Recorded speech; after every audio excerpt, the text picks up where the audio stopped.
Hello all, welcome to Toppers world.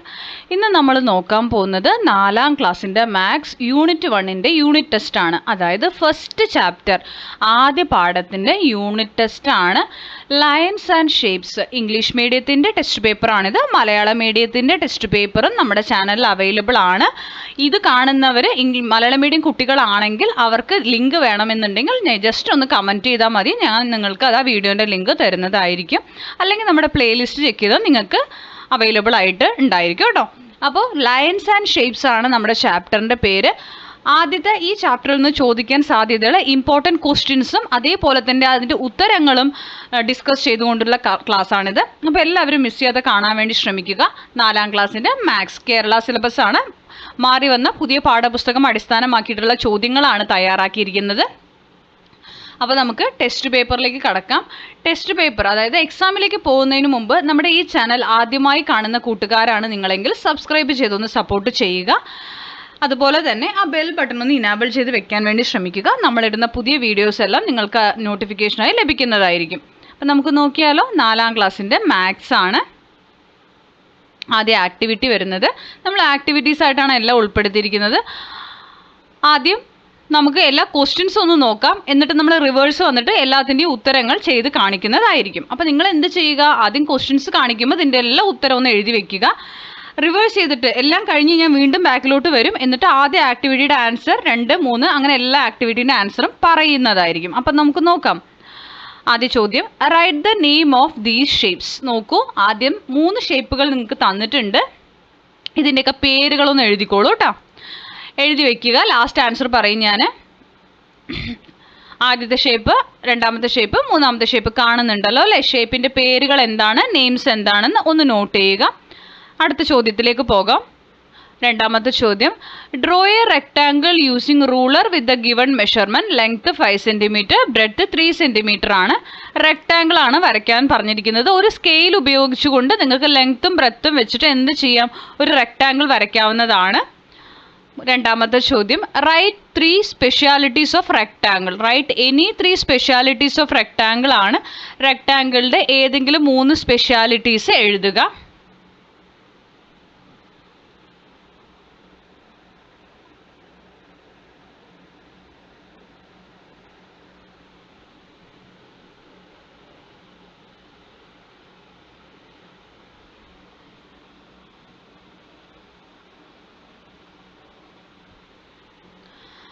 Activity 3 വരുന്നത്, draw a square of 6 cm using ruler. ഒരു scale ഉപയോഗിച്ചുകൊണ്ട് എല്ലാ വശവും 6 cm ആയ ഒരു സ്ക്വയർ ഷേപ്പ് വരയ്ക്കുക. അടുത്ത ചോദ്യം, right any 3 specialities of square. സ്ക്വയറിൻ്റെ ഏതെങ്കിലും 3 സ്പെഷ്യാലിറ്റീസ് എഴുതുക. അടുത്തത് ആക്ടിവിറ്റി 4 ആണ്. Draw a single line inside this rectangle to draw a square. ഈ ഒരു തന്നിരിക്കുന്ന റെക്ടാങ്കിളിനുള്ളിൽ ഒരൊറ്റ വരയെ നിങ്ങൾ വരയ്ക്കാൻ പാടുള്ളൂ. ആ ഒരൊറ്റ വര വരച്ചിട്ട് ഇതിനെ ഒരു സ്ക്വയർ ആക്കി മാറ്റുക. അത്രേ ഉള്ളൂ കേട്ടോ. അടുത്ത ചോദ്യം, write the name of the shapes. തന്നിരിക്കുന്ന ഷേപ്പുകളുടെ പേരുകൾ എഴുതുക.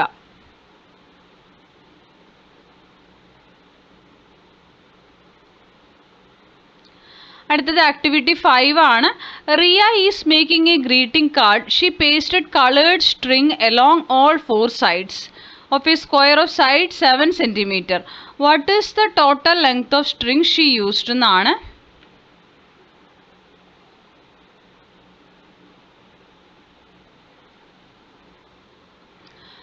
അപ്പോൾ ഒരു ഗ്രീറ്റിംഗ് കാർഡ് ഉണ്ടാക്കുകയാണ്. She pasted coloured string along all 4 sides of squares of sides 7 cm. What is the total length of string she used? അപ്പോൾ അവൾ ഉപയോഗിച്ച സ്ട്രിങ്ങിൻ്റെ മെഷർമെൻറ്റ് എത്രയാണെന്നാണ് എഴുതേണ്ടത്. അടുത്ത ചോദ്യം. അപ്പോൾ ഇത്രയേ ഉള്ളൂ നമ്മുടെ ചോദ്യങ്ങൾ. 5 ആക്ടിവിറ്റീസ് ആണ്. ഇനി നമുക്കിതിൻ്റെ ഉത്തരങ്ങളൊന്ന് നോക്കിയാലോ. എല്ലാവരും ആൻസേഴ്സ് എഴുതി കഴിഞ്ഞു എന്ന് കരുതുന്നു. ആദ്യത്തെ നമുക്ക് ഈ ഷേപ്പുകളുടെ പേരാണ്. Right the name of these shapes. ഈ ഷേപ്പ് എന്താണ്? റെക്ടാങ്കിൾ. അപ്പോൾ നമ്മൾ എഴുതാൻ ഇതിൽ കുറച്ച് ബുദ്ധിമുട്ടാണ്, എങ്കിലും ഞാൻ എഴുതാം. അടുത്തത് എന്താ ഷേപ്പ്? സർക്കിൾ. കണ്ടോ, സർക്കിൾ. അടുത്തത് എന്താണ്? Triangle. TRIANGLE. Okay, rectangle, circle, triangle. എല്ലാവരും ഉത്തരം എഴുതിയിട്ടുണ്ടെങ്കിൽ ടിക്ക് ചെയ്തോളൂ കേട്ടോ. അടുത്ത് നോക്കൂ, draw a rectangle using ruler with given measurement ആണ്. Length 5 breadth 3. എപ്പോഴും റെക്ടാങ്കിൾ വരയ്ക്കുമ്പോൾ ലെങ്ത് ഏറ്റവും നീളം കൂടിയ വശം അടിയിൽ വരയ്ക്കുക കേട്ടോ. നിങ്ങളൊരു സ്കെയിൽ എടുത്തിട്ട് 5 മെഷർമെന്റ് ഈ അടിയിൽ 5 അളന്നിട്ട് 5 വരയ്ക്കുക. 5 ഇവിടെയാണ് വരേണ്ടത്. അതുപോലെ തന്നെ ഈ 2 ഭാഗത്തും 3 സെന്റിമീറ്റർ അളവെടുത്ത് വരയ്ക്കുക. പിന്നെ മേലെ വീണ്ടും 5 ഇങ്ങനെയാണ് വരയ്ക്കേണ്ടത് കേട്ടോ. ഇത് നിങ്ങൾ സ്കെയിൽ ഉപയോഗിച്ച് വരയ്ക്കണം. എനിക്ക് സ്കെയിൽ ഉപയോഗിച്ച് ഇവിടെ വരയ്ക്കാൻ പറ്റാത്തതുകൊണ്ടാണ് ഇങ്ങനെയാണ് ഫിഗർ വരിക. അടുത്ത റെക്ടാങ്കിളുടെ 3 സ്പെഷ്യാലിറ്റീസ് ആണ്. ആദ്യം ഞാനത് പറയാം. റെക്ടാങ്കിളിൽ ഇപ്പോൾ നോക്കൂ, ഇത് നിങ്ങൾക്ക് കാണുമ്പോൾ എന്താ മനസ്സിലാവണം? ഓപ്പോസിറ്റ് സൈഡ്സ് ഈക്വൽ ആണ് അല്ലേ? അത് ആദ്യമാണ് എഴുതേണ്ടത്. Opposite sides are equal. Opposite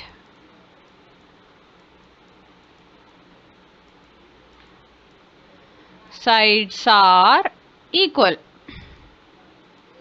ഏതാണ് ഓപ്പോസിറ്റ് സൈഡുകൾ? ഈ 5 5 എഴുതിയതും 3 3 എഴുതിയതും കേട്ടോ.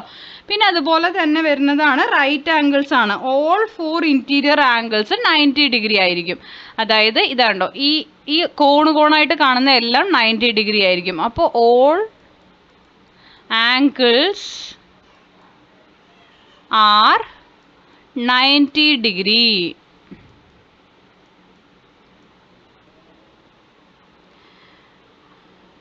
പിന്നെ ഇവിടെ ഡയഗണൽസ് അടുത്ത് കാണിച്ചു തരാൻ പോണത് ഇതാണല്ലോ നമ്മുടെ റെക്ടാങ്കിൾ പറയണത്. ഇതിന് ഇടയിൽ കൂടെ ഒരു ഡയഗണൽ നമ്മൾ വരയ്ക്കും. ഇങ്ങനെ വരുമ്പോൾ ഡയഗണൽസ് ആർ ഈക്വൽ എന്ന്, ഡയഗണൽസിൻ്റെ ലെങ്ത്തും രണ്ടിനും ഈക്വൽ ആയിരിക്കും. Diagonals are equal. ഓക്കെ, അപ്പം ഇതാണ് 3 പോയിന്റ്. ഇത് കൂടാതെയുള്ള പോയിന്റ്സ് നിങ്ങൾക്ക് എഴുതാവുന്നതാണ്. അടുത്തത് draw a square of 6 centimetre using ruler ആണ്. സ്ക്വയർ എന്ന് പറഞ്ഞാൽ ഈ ഷേപ്പ് 4 വശങ്ങളും തുല്യമായിരിക്കും കേട്ടോ.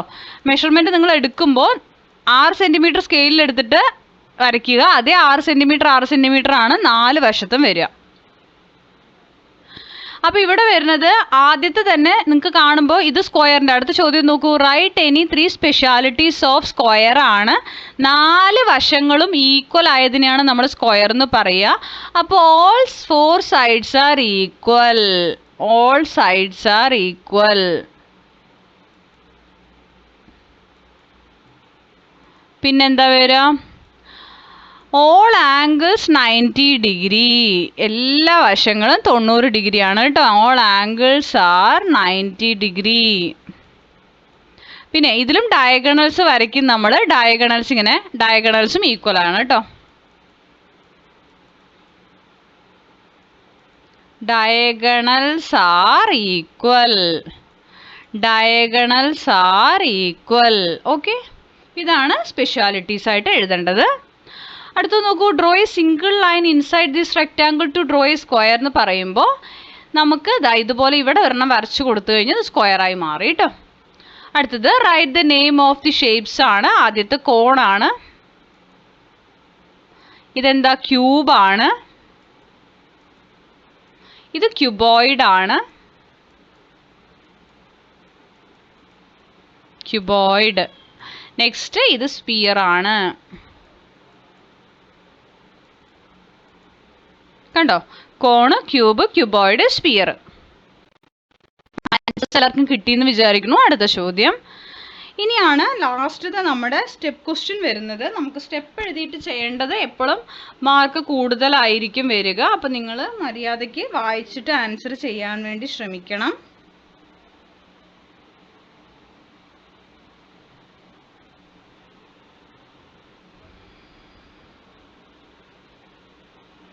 സിമ്പിൾ ആണ്.